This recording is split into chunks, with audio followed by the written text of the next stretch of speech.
আজ থেকে প্রায় ৫১৫ বছর আগের কথা। গঙ্গার পার ধরে কণ্টকনগরে পৌঁছেছিলেন তরুণ সন্ন্যাসী নিমাই। ভাগীরথীর তীরে এক অশ্বত্থ গাছের নিচে মস্তক মুণ্ডন করে কেশব ভারতীর কাছে দীক্ষা নেন। এরপরে তার নাম হয় শ্রীচৈতন্য মহাপ্রভু।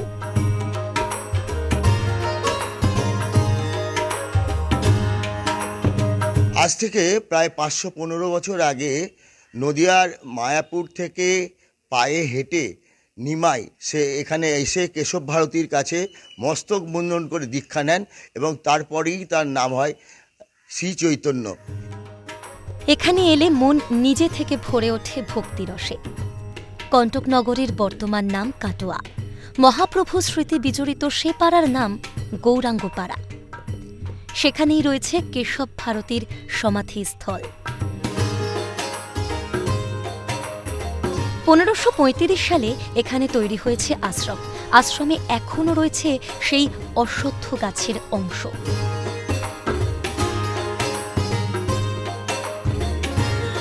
দেশ বিদেশের বহু মানুষ এখানে আসেন, যারা চৈতন্যপ্রেমী তারা এখানে আসেন এবং সাধারণ মানুষও প্রতিদিন এখানে আসেন এবং এই গাছকে প্রণাম করেন, শ্রদ্ধা করেন।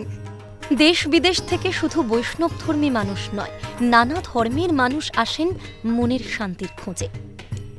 শ্রীকৃষ্ণের মানব রূপ শ্রীচৈতন্যের লীলাক্ষেত্র কাটোয়ার এই মন্দিরে রয়েছে মহাপ্রভুর কাঠের বিগ্রহ, রয়েছে নিমাই সন্ন্যাসী এবং কেশব ভারতীর পায়ের ছাপ।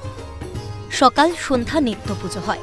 এখানে এসে মানসিক শান্তি পান ভক্তরা। ভালো, খুবই ভালো। মহাপ্রভুর সব লীলা কীর্তন যেখানে যেখানে করেছেন খুব ভালো লেগেছে। খুব ভালো, আমরা প্রতি বছরই আসছি। যে মধুনাপিতের কাছে ক্ষৌরকর্ম করেছিলেন মহাপ্রভু, তার ভিটা এখন সখীর আখড়া নামে পরিচিত।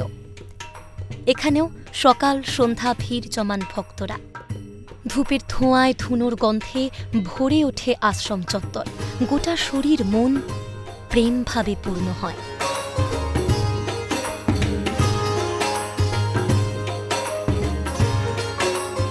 কাটোয়া থেকে অরূপ সেনগুপ্ত, ক্যালকাটা নিউজ।